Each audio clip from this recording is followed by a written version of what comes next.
نشد ببینمت، خدا نگهداری کنم.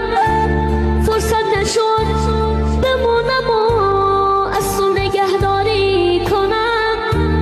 گفتم مگه ببینمت دل کندنم سخت برات، اگه یه وقت بگی نرو رفتم تو رست درد برام. گفتم صدا تو نشنوم، ندیده از پیشت برم، پشت سرم زاری